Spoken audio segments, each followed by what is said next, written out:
Perkenalkan, saya Jerly Dinarika Banu dengan NIM 2320790001 dari Prodi Manajemen Fakultas Ekonomi. Pengenalan produksi. Produksi adalah proses mengubah input menjadi output dengan memanfaatkan sumber daya yang tersedia. Pemahaman tentang konsep produksi sangat penting bagi perusahaan untuk mencapai efisiensi dan produktivitas yang normal. Definisi produksi dibagi menjadi aktivitas ekonomi dan transformasi input menjadi output.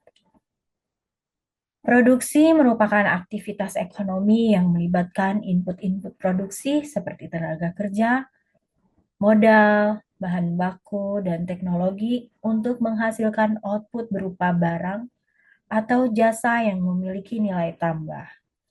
Transformasi input menjadi output. Dalam proses produksi, input-input produksi ditransformasikan menjadi output yang memiliki nilai ekonomi lebih tinggi daripada input-input tersebut. Fungsi produksi dengan satu variabel input. Fungsi produksi dengan satu variabel input menggambarkan hubungan antara output yang dihasilkan dan satu faktor input yang digunakan dalam proses produksi.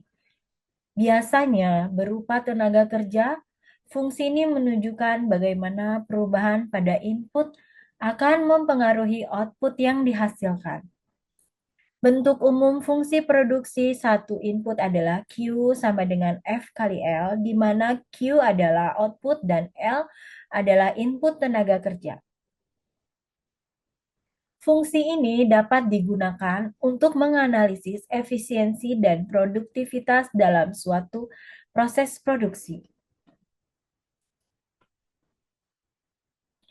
Average Product of Labor atau APL dan Marginal Product of Labor atau MPL. Average Product of Labor atau APL adalah jumlah total output yang dihasilkan oleh satu unit tenaga kerja. Angka ini memperlihatkan bagaimana kecakapan dan efisiensi tenaga kerja dalam menghasilkan produk. Marginal Product of Labor atau MPL. MPL adalah tambahan output yang dihasilkan oleh satu unit tambahan tenaga kerja. Ini menggambarkan produktivitas tambahan dari setiap pekerja yang ditambahkan. Hubungan APL dan MPL. APL akan mencapai nilai maksimum ketika MPL sama dengan APL. Setelah itu, APL akan mulai menurun, sementara MPL akan terus menurun. Exercises Problem and Solution. Problem 1. Sebuah perusahaan memproduksi kursi dengan menggunakan tenaga kerja sebagai input. Jika produksi meningkat dari 10 kursi menjadi 15 kursi, berapa presentasi kenaikan marginal product of labor? Solusi. Untuk menghitung presentasi kenaikan MPL, kita perlu mencari nilai MPL lebih dulu, dan MPL akhir kemudian menghitung presentasi perubahan. Langkah-langkah penyelesaiannya menghitung MPL awal. 15 kurang 10 dibagi 1 sama dengan 5. Menghitung MPL akhir 20 kurang 15 dibagi 1 sama dengan 5. Presentasi MPL sama dengan 5 kurang 5 dibagi 5. 100% sama dengan 0%. Tahapan-tahapan produksi. 1. Perencanaan. Membuat rencana produksi yang efisien. 2. Persiapkan. Menyiapkan bahan baku, tenaga kerja, dan peralatan. 3. Proses produksi. Mengolah bahan baku menjadi produksi jadi. 4. Pengemasan. Mengemas produk dengan aman dan menarik. 5. Distribusi. Mengirimkan produk ke konsumen. Produksi terdiri dari beberapa tahapan penting yang harus dikelola dengan baik, dimulai dari perencanaan yang matang, persiapan bahan baku dan sumber daya, proses produksi yang efisien, pengemasan yang menarik, hingga distribusi yang tepat waktu. Setiap tahapan ini saling terkait dan mempengaruhi kualitas serta kuantitas hasil produksi.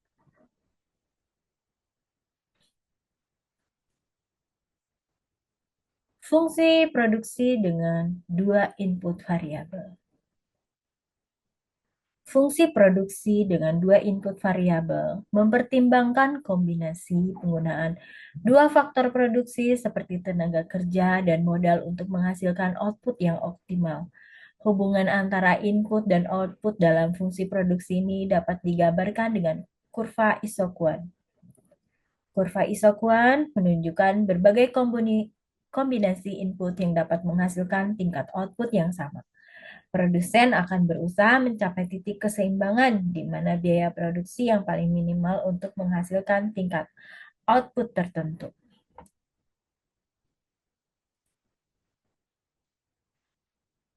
Producer equilibrium. Keseimbangan produsen memaksimalkan keuntungan dan kurva keseimbangan. Keseimbangan produsen yaitu produsen mencapai keseimbangan ketika meminimalkan biaya produksi dan memaksimalkan keuntungan. Memaksimalkan keuntungan adalah produsen akan memproduksi pada tingkat output di mana penerimaan marginal sama dengan biaya marginal. Kurva keseimbangan. Kurva keseimbangan produsen menunjukkan kombinasi output dan input yang optimal untuk meminimalkan biaya dan memaksimalkan laba. Penjelasan kurva keseimbangan produsen. Di sini ada contoh-contoh kurva. Di sini yang pertama ada kurva keseimbangan produsen, di mana bisa dilihat bahwa kurva keseimbangan produsen ini menunjukkan titik di mana produsen dapat memaksimalkan keuntungan. Dengan apa? Dengan menyeimbangkan biaya marginal atau MC dan pendapat marginal atau MR. Titik ini terjadi saat MC sama dengan MR yang menunjukkan volume produksi optimal bagi produsen. Ada titik keseimbangan.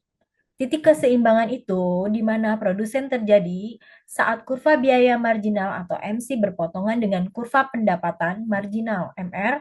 Di titik ini, produsen dapat memaksimalkan keuntungannya dengan mempertahankan tingkat produksi yang optimal. Yang ketiga, dinamika kurva. Dinamika kurva, perubahan dalam permintaan pasar atau biaya produksi akan menyebabkan pergeseran kurva MC dan MR. Mengubah titik keseimbangan produsen, produsen harus menyesuaikan tingkat produksi untuk tetap memaksimalkan keuntungan. Faktor-faktor yang mempengaruhi produksi terdiri dari modal, 1, 2 teknologi, 3 tenaga kerja, dan 4 bahan baku. Di mana modal adalah jumlah modal yang dimiliki produsen akan mempengaruhi kemampuan mereka untuk menghasilkan barang dan jasa. Semakin besar modal, semakin beragam dan banyak produk yang didapat atau dihasilkan. Yang kedua yaitu teknologi. Perkembangan teknologi memungkinkan perusahaan yang meningkatkan efisiensi dan produktivitas dalam proses produksi. Teknologi baru dapat mengurangi biaya dan waktu produksi. Yang ketiga, tenaga kerja. Jumlah dan kualitas tenaga kerja yang tersedia akan mempengaruhi kemampuan produksi. Tenaga kerja yang terampil dan termotivasi akan meningkatkan output produksi. Yang keempat, bahan baku. Ketersediaan dan kualitas bahan baku yang digunakan dalam proses produksi akan menentukan jumlah dan kualitas produk yang dihasilkan.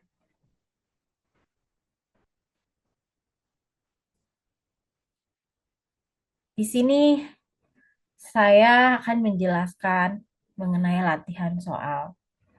Seperti diketahui, di sini fungsi produksi suatu komoditas adalah TP sama dengan 12L kuadrat dikurang 0,3 L pangkat 3.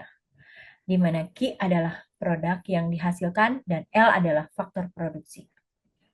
Yang ditanyakan adalah, tentukan nilai TP pada saat maksimum, tentukan nilai MP pada saat maksimum, tentukan nilai AP pada saat maksimum, gambarkan fungsi TP, APL, dan MPL. Kita pertama mencari fungsi MPL dan APL. Fungsi total produksi adalah TP sama dengan 12L kuadrat kurang 0,2 L pangkat 3. Maka fungsi MPL merupakan turunan pertama dari fungsi TP seperti rumus yang ada di bawah ini. Dan fungsi APL. Seperti yang dijelaskan di gambar ini, MPL sama dengan ATP per AL sama dengan 24L kurang 0,6 L pangkat 2. Fungsi APL adalah APL TP bagi L sama dengan 12L pangkat 2 dikurang 0,2 L pangkat 3 dibagi L sama dengan 12L kurang 0,2 L pangkat 2. Kita cari nilai TP maksimal. TP akan mencapai nilai maksimal jika MPL sama dengan 0. MPL sama dengan 24L kurang 0,6 L pangkat 2 sama dengan 0. Di mana 24 kurang 0,6 L kurung kali L sama dengan 0. 24 sama dengan 0,6 L, L menjadi 40. Terdapat dua kemungkinan L yang merupakan solusi dari persamaan di atas, yaitu L1 sama dengan 0, L2 sama dengan 40. Pada saat L sama dengan 0, maka tidak ada produksi sama sekali. L1 sama dengan 0 bisa diabaikan. Pada saat L sama dengan 40, TP 12 kali 40 pangkat 2 dikurang 0,240 pangkat 3 sama dengan 6.400 unit. Nilai MPL maksimal. Nilai MPL maksimal akan mencapai nilai maksimum jika turunan pertama fungsi MPL sama dengan 0. MPL sama dengan 24L kurang 0,6L kuadrat. MPL sama dengan 24 kurang 1,2L sama dengan 0. 24 sama dengan 1,2 L, L sama dengan 20. Pada saat L 20, MPL menjadi 24 kali 20 kurang 0,620 pangkat 2 sama dengan 240 menit. Bisa dilihat sebentar untuk nilai MPL maksimal ini.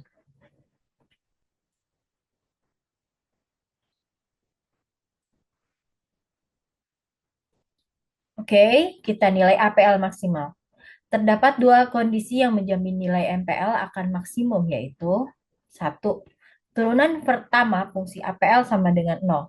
Kurva APL dan MPL berpotongan atau APL sama dengan MPL.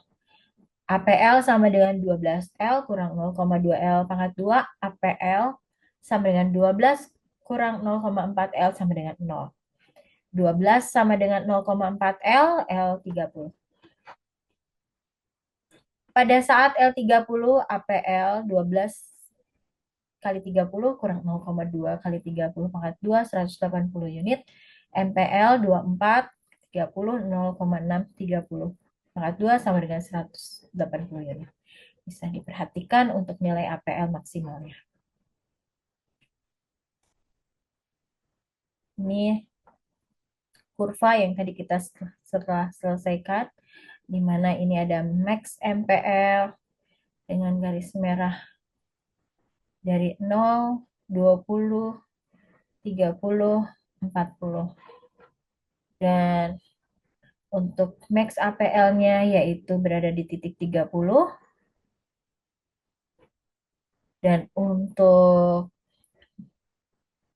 maksimal TP-nya 0 sampai 4000 dan max TP-nya yaitu ada di titik 6000.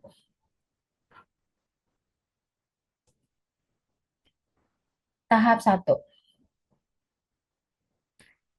APL meningkat pada saat MPL lebih besar daripada APL. MPL mencapai titik maksimal yang lebih cepat dibandingkan APL. Penambahan tenaga kerja akan meningkatkan produksi total, atau kita singkat TP, dan produksi rata-rata, atau AP.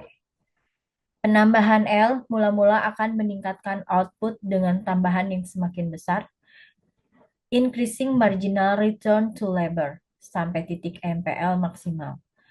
Setelah titik ini ditambahkan, L akan meningkatkan output dengan tambahan yang semakin menurun, diminishing marginal return to labor. Increasing marginal return to labor disebabkan spesialisasi tenaga kerja, sedangkan diminishing marginal return to labor timbul karena keterbatasan kapasitas produk yang disebarkan input tetap. Tahap 2. MPL akan memotong APL pada saat APL maksimal. APL menurun pada saat MPL lebih kecil daripada APL.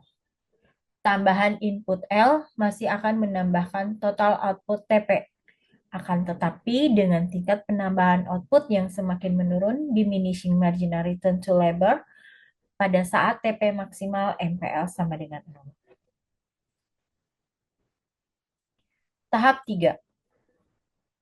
Tambahan L akan menurunkan output total atau TP, diminishing total return to labor. MPL sudah negatif. Penambahan input L hanya akan menyebabkan perusahaan menanggung kerugian, atau dalam artian penambahan tenaga kerja hanya untuk menambah beban upah, sedangkan total produksi output malah menurun. Kesimpulan dan poin penting dalam presentasi ini, kita telah menjelajahi konsep-konsep kunci dalam produksi, fungsi produksi, dan perilaku produksi. Kita memahami pentingnya input tenaga kerja, hubungan antara produk rata-rata dan marginal, serta tahapan-tahapan dalam proses produksi. Selain itu, kita juga mempelajari fungsi produksi dua variabel dan kondisi keseimbangan produksi.